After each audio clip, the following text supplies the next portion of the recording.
Hello, and welcome to The Panelists, a show that marries cold, hard reason with hot, soft frivolity. I'm your host, Molly, but enough about me. What are you doing after this? Because I'm hosting more of this show, and I hope that you tune in. And joining me are 4 hot Pringles in your area, waiting to talk to you. On my right side, we have Graham and Missy. What is your team name? The unrelenting majesty of... Bok choy. Ooh, delicious. Yeah. And fibrous. We coordinated on that. We'd love to see team unanimity this early in the program. And on my right side, we have Team Surge and Wheeler. What is your team name? So many of you know Wheeler and I for our love of shared fandom. So we, of course, are... Named after our love of Baz Luhrmann and Mahjong. We are called Richi Richi Mahjong Ya Ya. Richi Richi Mahjong Ya Ya. Yep. Thank you. Richi Richi Mahjong Yeah. Yeah. Good news. The protagonist in a Hallmark movie is about to move to your quaint, close-knit, incredibly scenic town. They said she was crazy to quit her job at the big firm and move to a quaint, close-knit, incredibly scenic town. But after years of unsuccessful dating in the big city, this girl has seen it all. Everyone in your quaint, close-knit, incredibly scenic town shares one goal: defrosting the city girl's heart so she can discover what's important in life, announce it to her new, locally sourced lover as they enfold her in her arms as they shelter cozily together in the bandstand as the first snow of the season begins to fall. Here's the bad news. If this cynical girl from the big city does not herald the first snowfall with a grandiose, somewhat cliché romantic proclamation to a near stranger, the first snow will never fall, unless her snubbed would-be lover is burnt alive inside a giant wicker Santa Claus.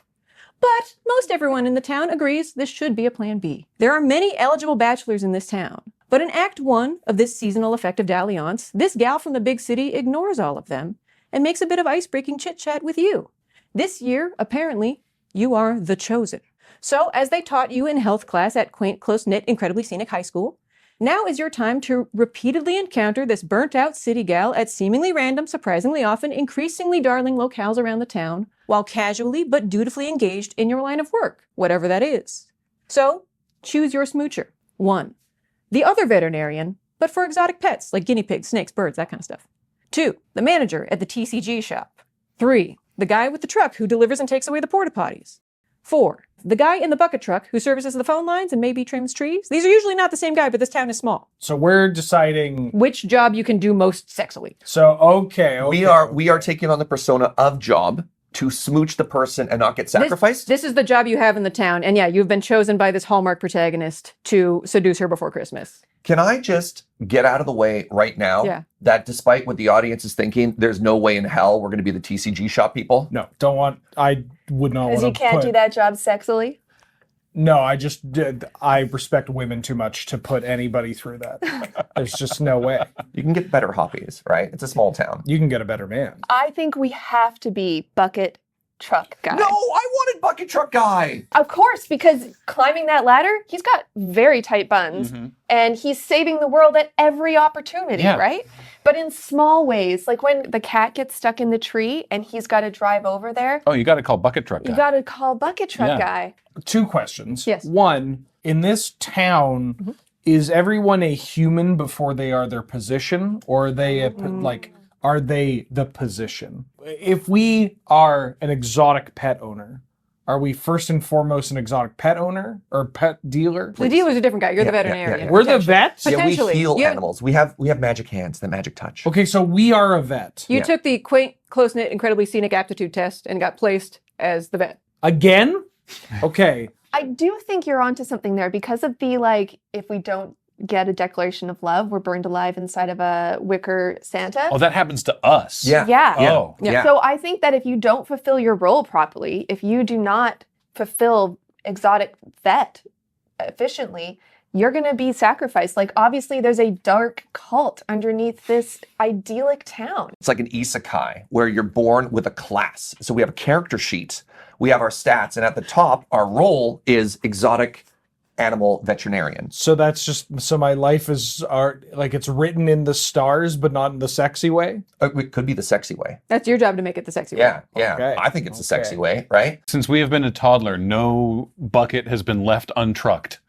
Yeah. And we get to look at it like our perks are healing hands, which means magic hands Probably a really good shoulder rub. Why would a porta potty servicer have magic hands? No, we're the veterinarians. Oh, you want to go with the veterinarian? What do you want to go with? I want to go with the porta potty guy. Explain yourself. Well, okay. So the exotic pet veterinarian is sexy as a concept. And that's what I was getting at. Okay. It's sexy as the concept, but in reality, there's a person underneath that sweet candy coating. Okay. I'm now thinking about M&Ms.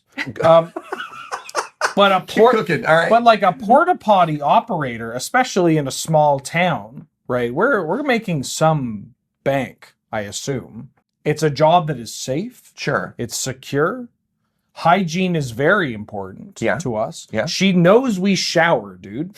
That's like step one. I don't want to, and I do not trust an exotic pet vet to shower after work. They'll come home and they'll have like sloth blood on them. I have to say, I think there's also so many opportunities for meet cutes with the porta potty. Like there's just porta potties Everywhere. on the street and he keeps coming out of one and like falling into her arms, right? There's just so many like Superman moments available to you. It's also the least sexy of the jobs. So if you're able to be sexy in that, your sexy status is like... Humility is sexy. Right. Yeah. Everybody wants a hunk that slightly smells like shit. Because she can change him. Yes. She's just got to peel back the layers of filth. So our character sheet says porta potty servicer, but then comma, hidden class. Hunk? Hunk, lover, who knows? It's a mystery. The hunk build. Yeah, you could unravel it. You could level us up. We're like a Pokemon. We could be evolved. I appreciate your pandering. Yeah. And I also appreciate Misty's suggestion of a meet cute. Because imagine this. Two porta potties sitting next to each other. People doing their business. You come out at the exact same time. You make sure the hand sanitizer, your hands touch. Your hands touch. You both get tangled in toilet paper like they're dog leashes. And you're like, whoa, like it's the 101 Dalmatians. Oh my God, incredible. She comes out of a porta potty. There is still a little bit of toilet paper at the bottom of her shoe. She walks down the street. He sees it. He saves her, running after her. Think about how attentive you are going to look when you hear the click of a heel and then a pause, and then a click of a heel, then a pause. You go, excuse me, I think you may have toilet paper on one of your high heels, causing it to mute the sound. And she goes, oh my God, nobody's ever noticed that about me. Yeah. There's nothing sexier than a woman in a red dress coming out of a porta potty. I think it's also important to remember this is Christmas. And I think at the end, you want that big Christmas tree in town square to be totally wrapped in toilet paper tinsel. And when it lights up, she sees that he did it all for her. Mm-hmm. Come on. I'm sold. Yep. This man's a genius. So we've done a lot of great world building for their man. Well, it doesn't compete with Bucket Truck Man. I can't wait to hear how. Because currently, I think we're You're getting the hots for Toilet Man is what you're getting. well. It sounds like we're going in the Wicker Man, Wicker Man, Wicker Tree. What Wicker was it? Santa. Wicker Santa. Wicker Santa. Oh, we're in so much trouble. What's their meet cute? That's what we need. Could be maybe he drops. No, he wouldn't drop anything. He's too good. I feel like she gets stuck. She gets stuck somewhere and he comes with his truck and she's so embarrassed that he has to save her in this moment. Does she get stuck on like a fire escape? Is she helping build the Wicker Santa? Oh my God. Does she know about this? Does she know? She thinks she's building the town display in the center. Right. With her architectural skills, because she's a big city architect. She quit the big firm. Right. That's perfect. And then she gets stuck in the head? Yes. Or the scaffolding falls, she's stuck. Right. Who comes to save her? Bucket Truck Bucket Man. Truck Man. I would like to offer some more world building. Pretty sure the veterinarian is the cult leader who came up with this whole idea to sacrifice people to the Santa. I mean, the more I think about it, the more I think the dark underbelly of the city does truly exist. There's definitely an extended scene in the pet store where he's talking about the anthill, and you only realize later that it was a real extended metaphor about like how the whole colony has to work together. Yeah. I kind of want to make this movie now. I also realized that I think this is the perfect prompt for exactly me, because my partner loves Stardew Valley. Like, and I have Not where I inherited. thought this was going. Really?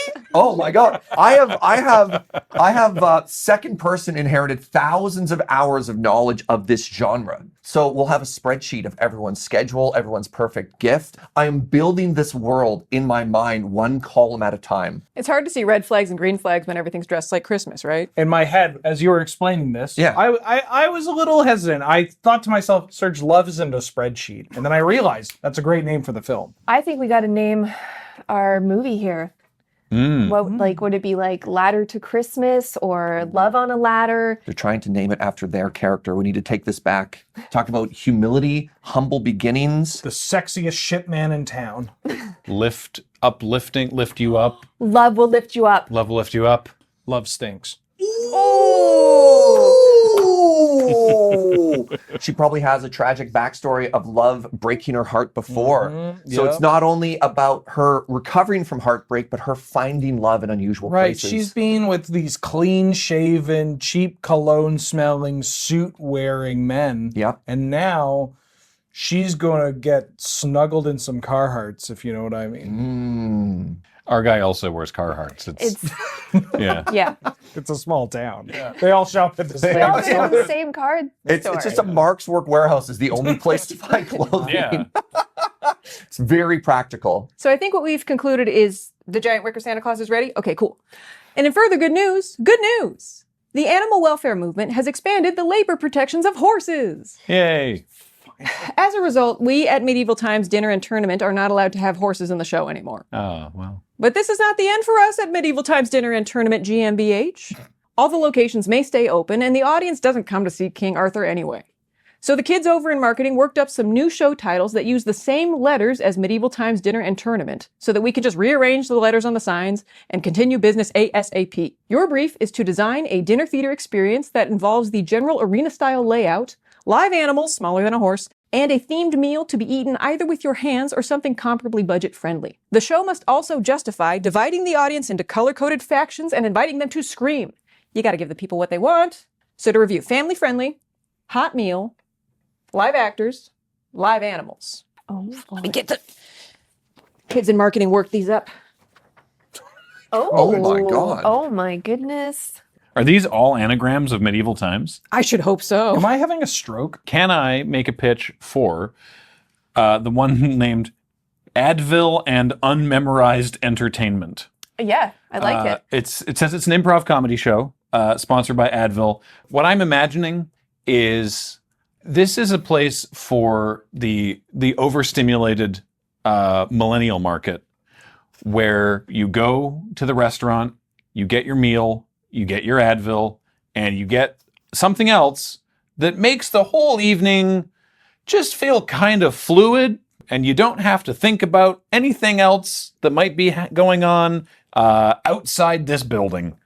I like where you're going. What if it's like a rabbit cuddling experience? The rabbits mingle and you can, as a family, Oh, yeah. just get into a cuddle pile of rabbits. And I feel like they're cheap. The kids will be happy with the rabbits regardless. Yes. And then the parents, they're physically relaxed from the Advil. They're mentally relaxed from whatever else was in that appetizer.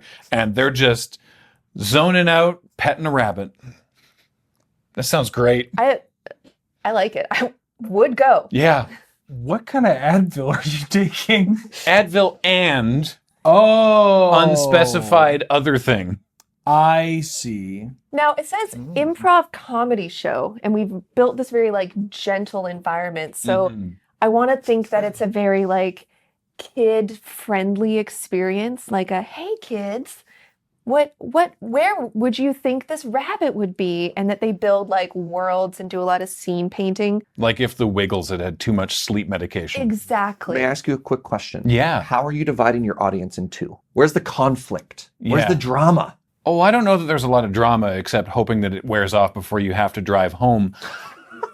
Yeah, I think we already have divided the audience in two, into children and parents, right? Like we have children down in the arena being the entertainments, and then we have very chilled out parents Yeah. doing a lot of that. Like, yeah, great, love it. It's a conflict-free environment. I can see your guys' stares of like complete incomprehension, but as We're not parents. We're not we parents. are Yeah. so hyped on this Yeah, right we now. don't need this. It just feels like you found a way to pay for babysitting where you also have to be there. Yes. I got a dink lifestyle. I can go pet rabbits whenever I want. Yeah. And get high. In fact, I might even do that right after we're done filming. What are you thinking? I was looking at this one. Why'd you point immediately to divorce, Serge? Well, I was really focusing on the conflict element here. Uh-huh. And I think a divorce naturally sides the audience into one of two sides. Sorry, what is the full name of your... The full one, it would be administered annulment over time. You know what? Actually, yeah. As somebody that's gone through a divorce recently, I didn't think of that at the time. No, this is perfect. We're on the right page. It sucks, but it's not that bad. And obviously, I'm fortunate enough that it was an amicable divorce. And I would like to state that for the purpose of the entertainment here, we would not be dealing with messy divorces, right? This is an entertainment product. We're not bringing anything real or heavy. Where's the drama then? Not to divorce-splain, but there's plenty of drama in divorce, even if it's not messy. People want a messy divorce, they can go to a Waffle House. Yeah, or like here, we can have you just want to get it done. Yeah. That's the main thing. You want to get it done. And frankly, if you involved a dirt stage, live animals, and food. And a king. The king as the judge who finally goes up there, we rule in favor of, and then the audience gets to cheer. Everybody's applauding. Yeah. It's like a positive spin on something that is so stressful for everyone. And in fact, we can have an assortment of animals. I was thinking that you only pick amicable divorces where there are animals in the family as well. So you want to turn this into animal divorce court in addition? Is that too real? Is that too sad? We could just have like entertainment animals. Like King Solomon, who wants the dog? I will cut it in half. I would say bisecting the family pet during divorce is easily the hardest part of the process. Well, how about this? Okay. We either deal with amicable divorces. Yes, I think that's important. That's but keep going. important. Yeah. We've got that out of the way. Yeah. And we can have two categories. Are you a cat person or a dog person? As we all know, 99% of all divorces happen because you have a cat person and a dog person living together. And that just destroys the passion, the I've fire. read those statistics, yeah. Yeah. And so they get split, they each get a meal, and they each get a pet. And now they have something to pour all their love into, as they haven't had love in their lives over the past 5 years, as they both kind of ruminate about who's going to pull the trigger first. Yeah. Or should they stay together for the kids? Yeah. So to recap, divorce court, great. Audiences love it. You get to pick a side.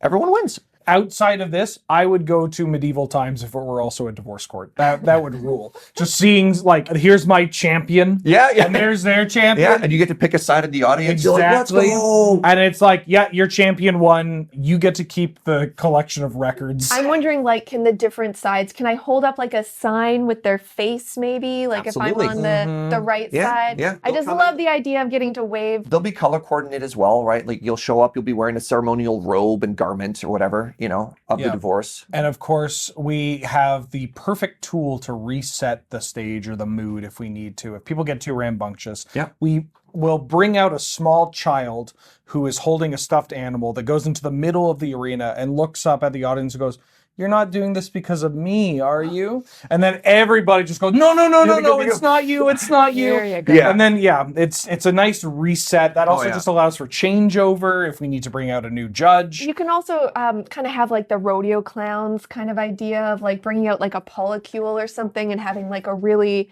messy kind of three-way kind of divorce. Yeah. 5, 7. 5, 7, Yeah. just, all over the arena. Just a quick little, even just a fight. How are we going to divide all these throw pillows? Yes. The sexual adventure clown just shows up and says, like, you can live your life now. You can live your life now. Haven't you always wanted to have a 7-some? And you're sitting there with like your turkey leg going, that sounds exhausting. Yeah, exactly.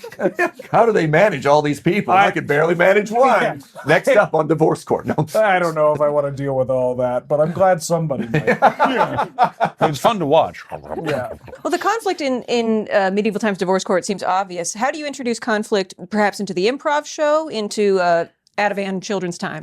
You said turkey leg, and it made me think of the worst way to introduce conflict, which is we would obviously serve roast hare. Oh, right. Oh.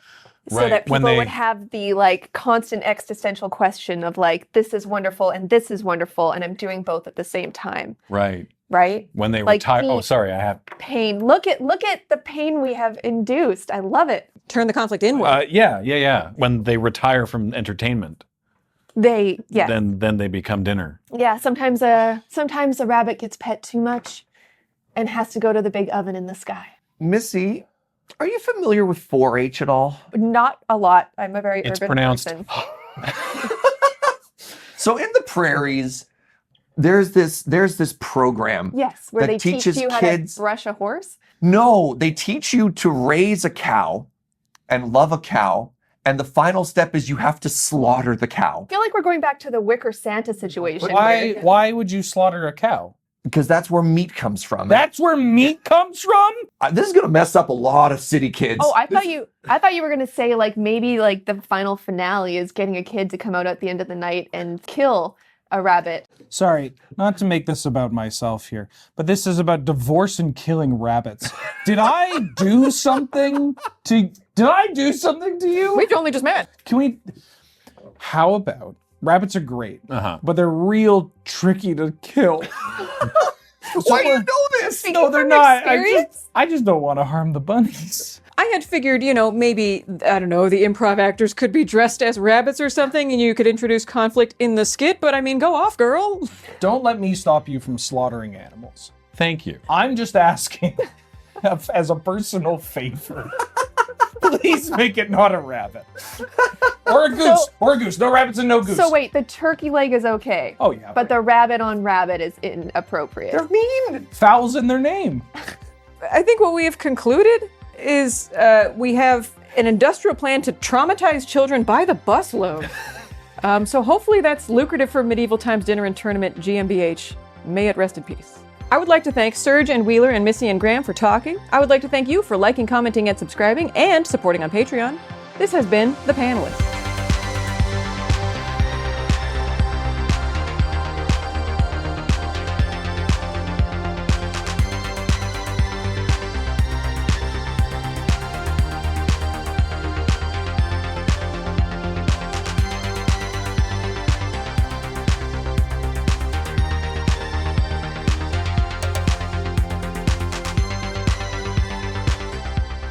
That wasn't engineered to be a personal attack. No, That it was absolutely- great. It was great. I can't believe you. You're like, how about this? And you pointed exactly at divorce. Like a Ouija board expansion.